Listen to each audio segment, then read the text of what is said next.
Welcome to Hobby Haven. We are your hosts. I'm Naiche. I'm Sim. And today we are doing something a little bit different. The Horus Heresy has died. Came to an end. Apparently, the Emperor won. Traders can suck it. I mean, what can we say? Just kind of how that goes anyway. No, but to be fair, Yeah, Bob's in Wastelands for the next 2 weeks, so we're going to be taking a short break from the Heresy podcast. Nelson might make some content. We'll see. It just really depends on what we have for you guys. But for now, we wanted to try something a little bit different. We've had plans to kind of do this in the past, just never really had the time to get to it. But this is called the Hobby Haven. We're going to go over a couple of things like game updates, new releases, stuff we're working on. Some things we're really excited about. Originally, when we planned this, we wanted Bob to kind of sit in on it as well, so that there's some crossover between the two content podcasts. However, since he's in Wastelands, we're just going to give it a shot at first, and then we'll include him afterwards. So. To be fair, if you guys really like this kind of stuff, and if this is the sort of thing that you'd like to see at least every once in a while, we're pretty sure Bob will jump in at that point. And I just want to confirm that it's called Wastelands and not Wasteland Weekend for those out there that are diehard fans of it. It's Wasteland Weekend. It's Wastelands. No. Wasteland. God. Tell me you've never been to the Wasteland without telling me you've never been to the Wasteland. Yeah, so for the first thing we're going to dive into, Naiche and I have been working on a cool kind of idea of a project, and it's kind of slowly getting to the points where we can actually do it because we've been waiting on the release of BattleTech Gothic, which apparently is a very heated topic in the BattleTech community. Really is, and we've got some pre-release models for it, right? Here. Yes. For those that can't really see very well, this is a Legions Imperialis box of tanks. Yeah, our plan basically is to do a BattleTech Gothic Legions Imperialis crossover game, which we might make content for in the future. We'll see. Kind of just depends on how it goes with making the rule sets and things of that sort. But for now, it's our hobby project for the next couple months until we finish it, and maybe we'll play a game. Because we do the hobby stuff we want to do. Yeah. It's really all it is. Yeah. And, that's kind of what we're looking for is more ideas, thoughts. What do you want to do? What do you want to see done? Because this is our direction. We are going to BattleTech Gothic. It's going to be so much cool. I'm excited. I'm going to get the BattleTech Gothic miniatures, and I will probably be playing that purely because I can't touch the filthy GW models. I will trade for or steal. You have filthy GW models. I do have what are you talking GW about? Models. You've got these little airplane things because you're such an airplane fanatic. Yes. Word. But yeah, I'm not going to commit to anything because we're terrible at finishing things, and so we'll see if we can actually get to the game. But that's the plan for now. Well, we've got a buddy of ours who's given us the groundwork for how we can do this. So what we're doing is we're planning. This box is expected to come out sometime within the next 30 days. Therefore, if we plan a game to happen within the next 9 or so months, we ought to be able to coordinate enough and plan that schedule out enough. However, what I just realized, if we put it too far out, like this time next year, I might be at Wasteland again by the time the game rolls around. I mean, we did plan this actual podcast last year for October 24th. It's true. So... We've been working on this a while, so we're really excited. And as you can see, it's very well prepared. We came in ready for this morning. Wait, what time is it? Oh, crap. Hit record. Right. Yeah, we are actually kind of time limited, so why don't we just go down the list of Let's move it. I like it. New releases. So recent, I'm going to start. One of the newest releases that just came out was Kill Team. It was the Tomb World box. Now, this box featured an updated Necron team, which is really kind of interesting because it's not a normal Necron team. The lore behind it is that this is kind of the maintenance team that takes care of the Tomb World while everybody else is asleep. The other team that is in the box is the Deathwatch Kill Team, for which the term Kill Team first came from. They were Deathwatch Kill Teams that would go out and do these things. So seeing the Deathwatch get a revamp like this, at least for those who are into the lore or who really appreciate Kill Team, this is a really exciting box. And true to form, Games Workshop really was looking out for those of us who love this content because they made all 6 boxes for us this time. So Yeah, it seems like Kill Team people are pretty excited about this. There's a lot of people in our local community that are really diving into this box. So it's going to be a lot of fun. It also comes with enough teases and information because not only does it have the regular team, it has extra Necron characters. So like they're waking up in the process of this fight. And they've already teased that they're re-releasing one of the Satan, which are one of the Necron's big bads. And they're going to be releasing rules to make that Satan a big bad for a campaign that you do within the Tomb World. Oh, heck yeah. That's So cool. there's a lot coming, a lot to be excited for with I am Kill a big Team. fan of campaign games, so that's cool to hear. It's true, yeah. Do we have any, let's see, we got Kill Team down. Do we got any 40K new stuff coming out? There's all kinds of new stuff. We've just seen a new release because there's been a decision made by the overlords in Nottingham that apparently nothing needed to be refreshed more than Ultramarines, who continuously get refreshed. And it's like, we could use a new Gilliman. He was the first Primarch. He's been out for 3 years. That's too old a model, said every Eldar player ever. So, yeah, thanks, Drakari. Nice. But so there has been there's rumors about all kinds of Christmas boxes, and of course we're not a rumor channel, so we're not getting into that, but they have confirmed that there's a bunch of new Ultramarines that are on the horizon. There's pending Drakari Codex, which is coming out, and we've seen some of the new multi-part figures that are coming out for that. The sculpts, I mean, as per usual, are just chef's kiss. Yeah. Fantastic sculpts. They continue to employ the best sculptors and artisans for that purpose in the world. Sure. The GW standard. It's hard to fight. Yes, I absolutely. mean, it's gotten them where they are now. Yeah. What about, so we got 40K, 30K. Bob has been working really 30K. hard and building the community here with that and getting some third edition games in. Our 30K Told not to league, call it 3.0. 3.0K. Right? Oh, 3.0. Never mind. But no, we had a 30K escalation league that has gone so incredibly well. People are loving the game. They're doing extra games. There's been so much hobby content putting out. Everybody's talking about lore. They're talking about list building, and it's really getting interesting to see, and for the people who are like, no, I love the lore. I'm building a broken army. It's like, wait, what are you doing? So it's got to be honest with yourself. Got to be honest with yourself. Yes, we've learned that. I can't I've heard that help the new but hear Rhino, everybody is looking for a Rhino. Oh my apparently right gosh, now it's because not it's even so a good, new but- Rhino. Yeah. It's the old But Rhino. we can't keep them in stock. We just it's crazy. cannot find enough Rhinos. We've got current standing order for 20 per. Which is amazing because that just tells you how many people want to play the game. It's really fantastic because the Rhino is it's a nothing box that just moves it up without getting your guys killed. And if it explodes, your guys jump out wherever it explodes. Yeah. Really impressive that it's that in demand. I can say from an outsider looking at it, it has been fun kind of just watching everybody get really excited about that game. Even though I don't play it, it's still really cool because everybody's kind of just re-diving back into the lore with the new mechanics and stuff, and seeing Bob get all excited about his kit bashes and whatnot, and using vehicles in particular. I've seen him use a lot of vehicles lately. Is really awesome because new stuff to do, new hobby stuff. That's why we do this, is new hobby stuff. Well, and I think that just one last thing I want to touch on before we move on. The release of the Legacy PDF, I think that did a lot because for the people coming in, they don't need to worry about any of that kit bashing or extra stuff. But then after they've played a game or two and they get a taste of it and they want to see how they can build something that's more flavorful or more lore, consistent, Sure. They then look to those legacy units and that legacy PDF, and they see what they can then go into Right. and make the poor choice of buying several boxes to build one figure, just like we've been doing for a decade. Yeah. I mean, I know that was a hot topic. I'm not going to dabble in it because I'm not an expert. Just saying. I'm just saying. There's a lot of people who are saying things, and it's interesting to see how it's shaken out. Yeah. Another thing I'm not an expert in is Conquest. However, I am excited about it because I've been working on my Euroni lately. By working on, you mean complaining?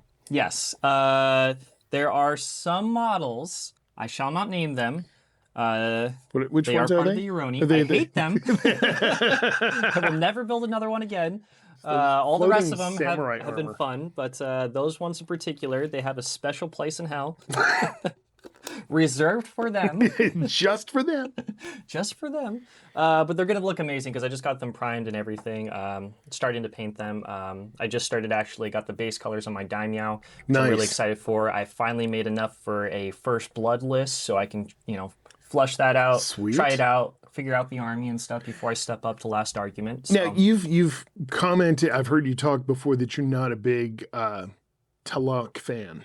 Yeah, I'm more into the skirmish aspect. I'm not really a big rank and flank guy. However, I did start out with city states. I have more than enough basically now to play whatever first blood army or list that I want. So I thought about basically stepping up into T-Lock, but painting 100 hoplites is just not fun for me. So I decided to make my first blood army in particular and stop where I was and just finish it out. Keep it in a happy place in my mind instead of getting more angry at it and burnt out. Barbecues for finishers. Yes, right. yes, barbecues for finishers, as a wise man once said. Wise. Right.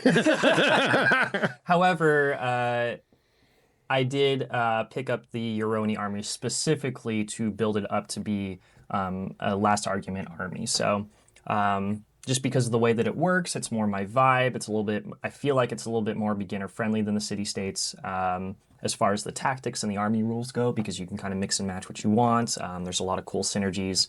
A lot of cool stuff too with their ideal cards is what they're called, which are kind of like almost like elements basically. Where you can manipulate the way that you activate different regiments based on the ideal cards to kind of give you a bonus, which is really cool. A little more forgiving because you can just kind of pick and choose regiments that have the same ideal element, basically, or keyword. So I'm pretty excited about that. I've got about, I don't know, probably 16 models put together so far. The next one that I'm probably going to move into after this is the I can't remember what the name of the models are actually called, but it's the three ladies perched on a spider, which looks really cool. At first, I thought it was just a little, miniature character size. Yeah. It is massive. They're huge. They look It's amazing. on one of those monster-based things. Yeah, it is a monster. I don't know how I missed that, but it's super cool. And they actually already have, I believe, maybe it's not. Maybe it's the other monster that has points in First Blood already. Personally, I don't like monsters in First Blood, so I probably won't play that. But it's still, something to get the model painted for and get it on the board to play it. And excited to get some games in the future. I know that you had a cool idea for some spires. I've got it's roaming around in the brain, and I had very little interest in the game overall, but now somebody ended up getting me like army cards. So I have technically the components I need to play other than the pieces. So right now I'm looking to source a unique looking Spires army, and as that comes to fruition, we'll post updates. Yeah.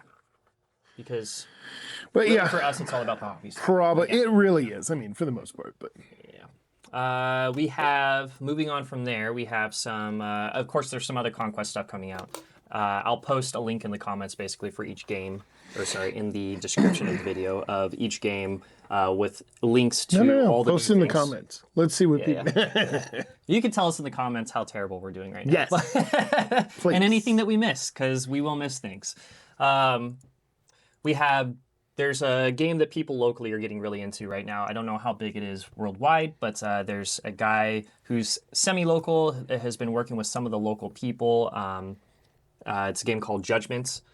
He made the game, and there's a couple of our local people they're working with them to balance the game and stuff. It's been made in cooperation with Creature Caster. Yeah, Creature. Which has some incredibly phenomenal sculpts. If you haven't heard of Creature Caster, do yourself a favor and see some really incredible artistry. There is some new minis coming out of that, though, or some new Yeah, there's new figures coming out. There's different factions. This game is apparently a board game that plays like a MOBA. So, so you've got lanes that you're fighting through and collecting souls. I don't know details. It looks really cool. The models are amazing. It looks spectacular. The opportunity to take some pictures of Jason's models, which are beautifully painted. It was amazing. Yes, super per cool. normal. As per normal, yes. But yeah, if you're interested in that kind of game, I definitely recommend looking at it. I'll post, again, a link in the description for that game in particular. The next thing that we're going to talk about is Star Wars Unlimited, which we're both in. We both, well, I've got a deck. Yes. I'm still bitter that Star Wars Destiny is gone, but I'm still buying Star Wars Unlimited. I mean, it's one of those things. I've had this deck. I got this deck in preparation to play specifically, and somebody has just never played against me. And well, the last time we played, I just walloped because apparently the beginner decks were just not very balanced. They were not. Which is not a great experience. But I've got it better. I've got a better setup now. You do. I do. Yeah, but yeah. you and I've got an Akbar deck now. I've decided that you're just cowardly. Not to. You're just cowardly. That's is what spoken it is. like a true Imperial. You want to win and then never play again. You're like, I'm going to retire on top. And it's cowardly. I get it. It's so Unlimited. What's coming out? So we got the new wave called Secrets of Power, which is really cool because it's delving into the political side of Star Wars, which I find super fascinating. In Star Wars Destiny, you had a lot of cool characters that kind of embodied that aspect as well. Now that they're moving into it with Star Wars Unlimited, I'm super stoked. They have, I believe it's called Plot as the new mechanic. You enjoyed the Senate scene in that first. Oh, yes. Yeah, the Senate scene was... yeah, so we're going to, finally get some cool, like, non-military units. Everybody who was watching this show quickly found something else. We also have Magic, for the 3 people that play that game. Yeah. We have a new Spider-Man wave coming out, which is cool. I know that that's hotly debated whether or not the universe's kind of stuff is acceptable in the game or not. The thing that I like about Magic is that there's something for everybody. You can play what you want, right? I have a Magic deck that's all enchantments. I've got Magic cards that are ready to be built into a Commander deck. Yeah. The cool thing is that we come from, 2 different backgrounds. Yeah. Non-competitive, mind you, but still, we just basically found the stuff in Magic that we like and built some decks, and so now we get to have kind of how it is. And if you're into Spider-Man, good for you. You'll be excited about this. Absolutely. So, yeah. And then we have MCP also coming out with 9 new characters. Marvel Crisis Protocol, but they're also reboxing a lot of their stuff because, as I understand, there's some rumblings that there's a new, maybe not edition is the right word, but a new core box coming. Oh, cool. In addition, they are reboxing a lot of the units to actually make better use of the synergies. Thank you. Synergies between the different characters, which is going to make it easier than just buying a bunch of random guys saying they can be a part of an A, B, or C team. Right. And from what I understand, they're not breaking down those bonds. They're just saying, hey, here is a synergistic group to start with. Which, again, one of those boxes is apparently some Spider-Man stuff. So if you're into Spider-Man, here's another game for you. To be fair, I was always wanting to do the Punisher, and he never synergized. And that's kind of what I loved about him. I kind of wanted him to never synergize. Just sort of, yeah. Yeah. I'll, again, post a link in the description for the new MCP stuff coming out. I'll get together with Sean because he's most knowledgeable on that, and we'll put together a list for you guys. And then Star Wars Legion, which I'm super stoked about. I got into this game at launch with the first edition. Played it for a couple months, and life happened. I had kids and things of that sort, and kind of just phased out of the game. Wasn't really able to pick back up with the game afterwards, just because it felt so daunting to pick up all the new units and stuff that came out. But the cool thing is that with this new edition that's dropping, or it has dropped rather, we have new core sets that are actually really feasible to get into. So, well, that drops as of this filming. It drops. This coming weekend. We've got some boxes ahead of time. Got the awesome Rebel Alliance starter set. I don't know if you guys can see it, but I'll post a better picture if it's not really legible from that distance. But we've got some Wookiees. We've got the Rebel Commandos. We've got some Rebel Troopers. The cool thing about the Rebel Troopers in this box compared to the original core set is that there's actually different races in it, which is cool.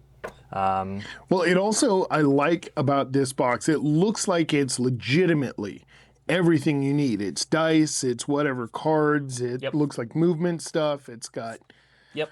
plenty of everything. You got the new, well, you have some range tools, but it also includes the new half range tool, basically, used in the new edition.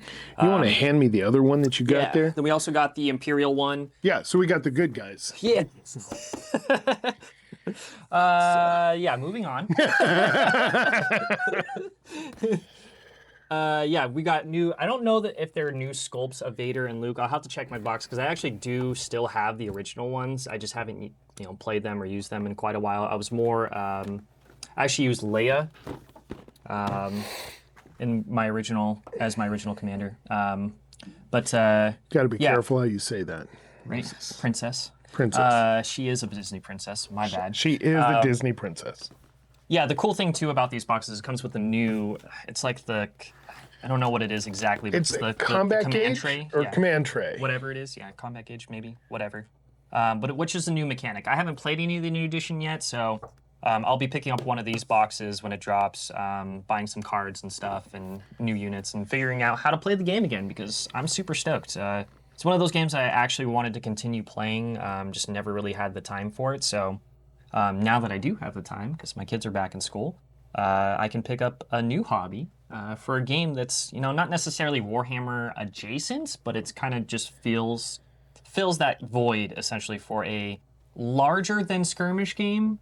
Yeah, but not quite grand scale. Right. So, see now this box here tragically appeals to me for a couple of different reasons. One, I think that the sculpt of Vader looks very Vader-esque. It's a very imposing sort of look without being overbearing. Sure. And two, I feel like this is the perfect force to go and take on your Rebel Alliance force. I just kind of, because maybe it's more that I hate you. I mean, I can't say that it's very balanced, but if you lose, I'm definitely, making you sick. Definitely gonna, yeah. No, totally true. Totally true. Yeah. I mean, the cool thing about this box too is I have a marketing background, and one of the things that I can appreciate is that these boxes look phenomenal compared to a lot of other game manufacturers out there. This is something that a lot of them can learn from. It's got everything that you need to see that's in the box. Do we know what the cost on these is? $100. $100. That's the okay. So we're looking at 37 miniatures, like the cards, the upgrades, the movement tokens. I hate to say how impressed I am, but I mean, AMG hit it. One thing that I'm a little disappointed in is there's no vehicles. I get it. That's going to drastically probably rise the price of the box up. Well, however, obviously they're coming. So vehicle, yes, but I also think that if you're looking at a starter set, you're looking at what do I need to get the foundation of an army, and then from there, like how can I learn to play? I don't know that vehicles are the best idea to say, hey, jump into a new game and drive around. It can be a little overwhelming. That's another one of the reasons why I had a hard time jumping back into the game is that there was just so many keywords to keep track of, and I wasn't really following the meta and things of that sort as new units were dropping after like the first year of gameplay. So it felt really daunting to dive back into. Now it's almost like you get a fresh start from the beginning, which is really cool. And speaking of which, if you do have everything you need, but you're just missing, some of the new stuff, they also came out with these battle deck card packs. So you got all the battle cards, one punch sheet with all the little tokens and stuff that you need, and then the mission dashboard. That's what the thing is called, the mission dashboard, the tracker. So nice. You got that, and then you also have some range stick. Let's see here. Got some Galactic Republic upgrade units. You got the Rebel ones, the upgrade card packs. Completely prepared for this morning. We knew this was happening today. This is the Mercenary card pack, which is also really cool. And then this bad boy that has it's called the Essentials kit. I'm not sure what the price point is on that yet. However, it's just got the range sticks, including the new half stick, and then the movement templates, as well as makeup sponge not included. Yes. As you can tell, we were hobbying down here. as well as the what are they called? The upgrade tokens, or the order tokens, rather. So, Nice. which, Nice. funny enough, there are some vehicle ones on there, so which is so cool. At least they're acknowledging it. I mean, ultimately, that was one of the criticisms I heard about the new Horus Heresy box when they re-released that, was that there are no vehicles in it. Sure. And yet, that is one of those things that Well, that was very game changing. it's one of those things. It gives you an opportunity to learn the game before you get into all of that. So we also have the Rebel, the Imperial, CIS, and Republic stuff as well. So the CIS and the Republic. The Old Republic and the CIS are on their way. I think that's a next month release, or it's coming soon. But by the time this is out, if I'm not mistaken, these will have been released. They're due out on the 19th, if I remember right.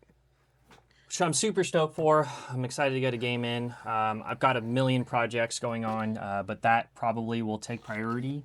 I think as soon as I finish this latest Euroni project I'm working on, so I'll just get my first blood painted, so it's table ready. Yeah. And then after that, I'm just going to dive straight into Legion. So I have my most recent project that I have finished, and you assured me that you have photos of this, but and by finished, I'm going to call it 99% because I'm working on a Sons of Horus warband that a buddy of mine and we've agreed we're doing you've probably seen James's work in the Build, Paint, Play series, and he's working on Death Guard. I'm working on Sons of Horus, and we're revisiting Istvan 3. for narrative mission. Completely 1,000 narrative. points, right? 1,000 points, and it's actually first or 1.5 edition of Horus Heresy. So it's based on the old leather books and the red books. And We started this before the third edition dropped. As just kind of a build, paint, and play, series of build, paint, and play what you want, essentially. Just because the miniatures sitting on your shelf are outdated, aren't competitive, doesn't mean that you can't do anything with them. You can certainly build 1,000 points to play a narrative mission, just a one-off mission if you'd like to. It's just completely up to you. So you just have to have one other person to play with you. So. And ultimately, it gave me an excuse to get rid of a number of Goliaths to convert into scouts and Slowly a number of whittling other. down that pile of shame. Oh my! It's an entire room, my friend. I have a problem. Yes, I'm still fairly new to the game, so I've only got like a tote. That'll change. That'll change once you get that new house. Then that'll change. Right. I know that you wanted to take a moment to highlight some of the hobby stuff. So let's go ahead and let's cut to that real quick and just go on a quick segment for. Yeah, so we're gonna do a new segment called Hobby Tool of the Month, just to kind of give you guys an update on hobby tools that you can use and utilize, maybe stuff you haven't seen before, or maybe stuff you have seen and you wanted to see a new technique used with it. But it's stuff that we can get in here that we can support and that we actually use. So we're gonna take a minute. Let's go to that now. We're gonna cut there. Hi, I'm Naiche. Welcome to another glorious day in the Haven. I just wanted to point out for today's Hobby Corner, the Lucent light. Now, as far as lights go, when we're working on hobbies, building, painting, anything like that, one of the most often neglected aspects is the lighting that you use.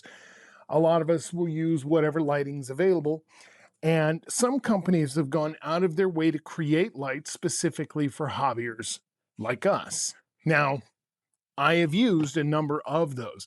The one that I'm thinking of is by a prominent company that, a reddish color grass type of company. That hobby light was incredibly well built, amazingly engineered, and more than $200 to get shipped here. Now, the light itself is fantastic. It is incredibly brilliant in many, many ways. However, this Lucent light is in many ways very simple.